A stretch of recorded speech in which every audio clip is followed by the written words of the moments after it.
So you're living with your adult children. Good luck. If only it were that simple. I'm a big believer in luck is what you make it.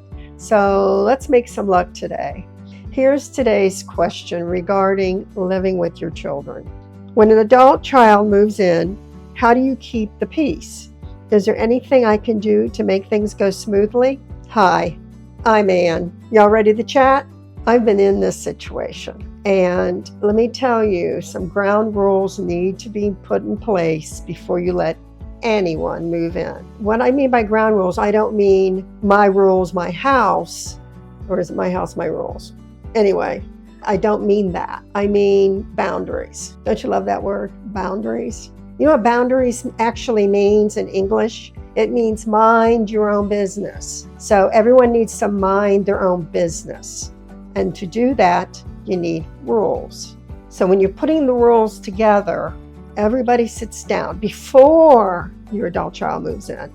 You sit down with your child and your partner, if you have one, and you make a contract. And I know that sounds cliche, and I know I sound like Sheldon Cooper from Big Bang Theory, but contracts when things are written down, they're pretty powerful. So get your laptop out, your PC, or a piece of paper and start writing the rules down. Before we start on what probably should go in a contract, let's talk about what should not go in a contract. And that one thing is curfews. Adults don't have curfews. I know you're going to be tempted. Can you be home by 1? Can you be home by 2? But they're adults. You're not going to tell an adult what time they can come and what time they can go. But you just can't do that. It's unfair and it's intrusive. It falls in the line of none of your business. Now, that's not saying don't be considerate. When I leave the house, I always make it a point to say to my husband or my grandson, I'm heading out to Harris Teeter or Walmart or whatever store I'm heading for, and I'll be back around such and such. And I expect that somebody living in my house would show me that consideration as well. Now, I have a 20-year-old grandson, and he sometimes crashes at a friend's house when they've been up playing music. He's a musician. I expect a text saying he's not coming home or that he'll be late coming home. I really don't care where he is. I really don't. As long as he's safe and he gets home safely, that's the only thing that matters to me. Everything else is none of my business, unless he's doing something illegal and I get a phone call to bail him out. It hasn't happened. Now, was he very happy with that rule? No. He thought it was intrusive as well. And I'm like, you know what? Go live somewhere else. But that is the one rule I'm putting down here, that you have to let me know when you're not coming home or when you're going to be late. You may think it's a my house, my rule, but I think it's a consideration rule. Now it's just second nature to them. Overnight guests. This one's a little tougher. I think that as the owner of the house, you have the right to say no overnight guests. I think that's your right. And I think an adult child needs to adhere to that, because you're not talking about somebody coming over for dinner and leaving that you have given permission. We're talking about somebody coming into your house and spending the night. And you may or may not know this somebody, but it's not right for your child to inflict a guest on you that you haven't invited. So no overnight guests. So when it comes to curfew, and put the overnight guests part in the contract, but the curfew, just leave it out. Does your child have a job? Then they should be paying something toward their living at your house. If it's just a part-time job and they don't have enough money to really pay a bill or pay a fee for living there, rent, then they can do chores around the house to pay their way. They could take the garbage out, they could cut the grass, they could clean the house once a week.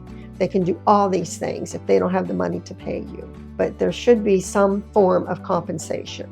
If they are making the money, pay a cable bill, pay the utilities, pay part of the mortgage, buy food once a week, and also pitch in and do your fair share of the work. This is a family. And who's doing the laundry? It better not be you, because if this is an adult, they can do their own laundry. And I make that real clear too in the contract. So what they're going to pay or what they're going to do, and that they're going to do their own laundry, I think is pretty important. Do you hear that crinkle?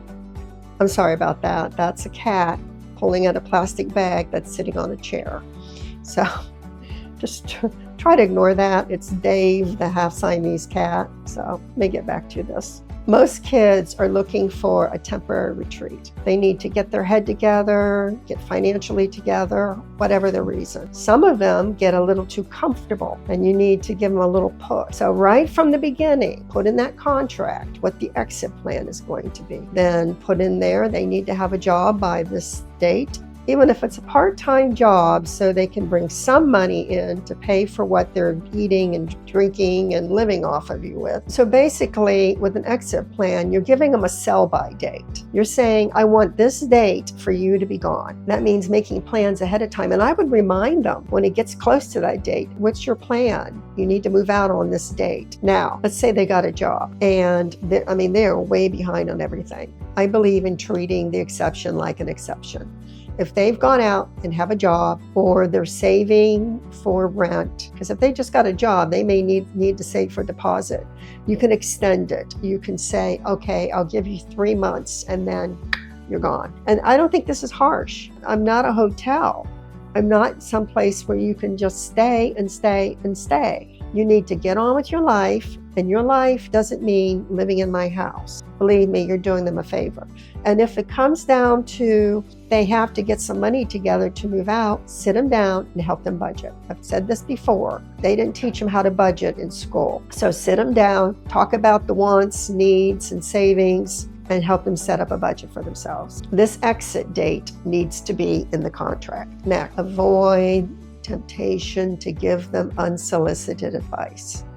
Avoid it. It's none of your business. If they come to you and ask you for advice, that's one thing. Or you might even, you see them going down the wrong path, you might say, can I give you a little advice on this matter? And if they say yes, by all means, help them out. But if not, then zip it. It's on them. You made mistakes when you were young. They're going to make mistakes when they're young. And you just kind of hope that all the values you instilled in them when they were growing up are going to swell up and help them out now that they are heading out on their own. And I would make it pretty clear in the contract that as long as your adult child acts like an adult, you will treat him or her like an adult. And that's an important one, because a lot of adults, when they get around their parents, turn into teenagers and throw tantrums. No, this is not acceptable. You do not need to be abused. This is an adult. Don't let them bait you. You hear that dinging? It's Dave again, eating. His tag is hitting against the bowl.